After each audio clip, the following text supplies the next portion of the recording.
Assalamualaikum warahmatullahi wabarakatuh. Wassalatu wassalamu ala asyrafil anbiya'i wal mursalin wa ala alihi wa sahbihi ajma'in. Pertama-tama dan yang paling utama, marilah kita panjatkan puji syukur kehadirat Allah Subhanahu wa taala yang mana kita telah diberikan begitu banyak nikmat, yakni nikmat iman, Islam dan kesehatan sehingga kita dapat menuntut ilmu. Salawat beriringkan salam kita hadirkan kepada junjungan Nabi besar kita Muhammad Shallallahu Alaihi Wasallam yang mana kita mengharapkan syafaatnya di yaumil akhir kelak. Amin ya rabbal alamin. Nah, di sini saya Junaina Saputri Sagala NIM 0705 201002 dari kelas Fisika 1 semester 6. Nah, di sini saya akan menjelaskan materi mengenai pasar efisien untuk memenuhi mata kuliah ekonomisika dengan dosen pengampu yaitu Bapak Pandopotan Harahap MPvis MPD. Nah, langsung saja. Adapun topik pembahasan kita yaitu Nah, topik pembahasan kita tuh ada tiga, yaitu adalah yang pertama pengertian pasar efisien, yang kedua adalah syarat pasar efisien, dan yang ketiga adalah pembagian pasar efisien. Nah, masuk ke materi yang pertama yaitu mengenai pengertian pasar efisien.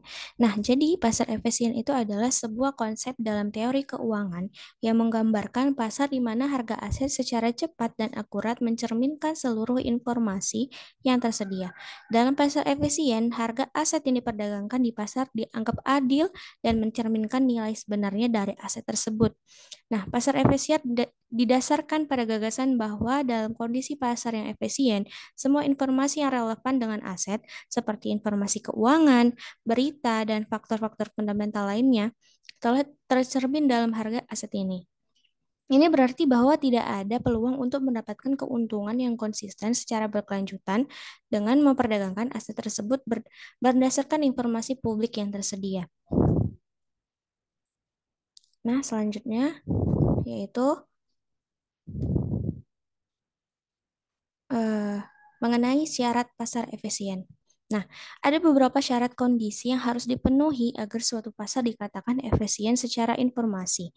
Nah, ini berdasarkan dari buku Radoni dan Yong 2002 dan Sartono 1996.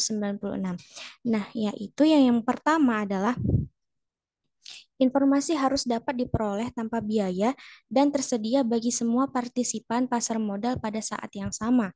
Nah, yang kedua itu adalah informasi tersebut adalah dalam bentuk acak dan tidak bergantung satu sama lain. Dan yang kedua, pemodal-pemodal bertindak cepat dan tepat terhadap informasi baru. Nah, yang ketiga yang keempat, tidak ada biaya transaksi, pajak dan biaya-biaya lainnya. Nah, yang kelima adalah harga saham harus bebas dalam bergerak turun atau naik. Nah, berarti tidak ada seorang pun yang dapat mempengaruhi pergerakan harga saham. Nah, yang keenam, tidak ada monopoli dalam pasar ini. Berarti bahwa pemodal-pemodal bebas untuk masuk dan keluar pasar. Yang ketujuh, semua partisipan pasar modal bersikap rasional yaitu selalu ingin memaksimumkan harapan utilitas atau expanded utility. Unility. Nah, yang kedelapan adalah ada syarat yang diberikan kepada perusahaan di mana publik bisa mengakses informasi tentang perusahaan. Nah, materi yang selanjutnya yaitu adalah pembagian pasar efisien. Nah, yang pertama adalah pasar efisien bentuk lemah. Nah, di sini pasar efisien dalam bentuk ini mencerminkan informasi histori seperti data perdagangan sebelumnya, tetapi tidak mencerminkan informasi yang lebih baru atau rahasia. Nah, analisis teknikal sering digunakan untuk memprediksi pergerakan harga berdasarkan pola historis ini. Nah, itu adalah pasar efisien bentuk lemah. Nah, yang kedua adalah pasar efisien bentuk setengah kuat. Nah, pada pasar ini, harga aset mencerminkan informasi histori dan publik yang tersedia secara umum, termasuk laporan keuangan, berita, dan pengumuman perusahaan. Dalam bentuk pasar ini, analisis fundamental sering digunakan untuk menganalisis nilai intrinsik suatu aset.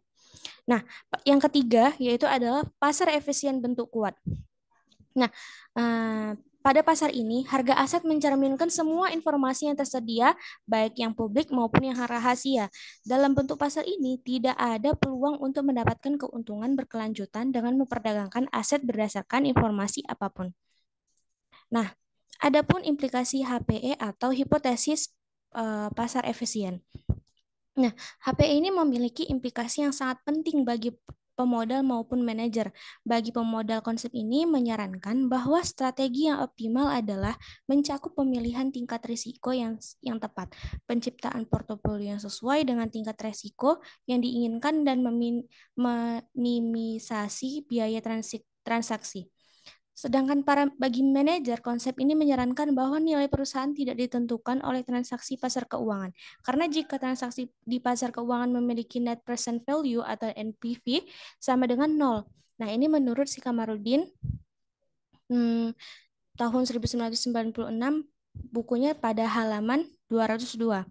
Nah, maka nilai perusahaan hanya dapat ditingkatkan melalui transaksi pasar barang.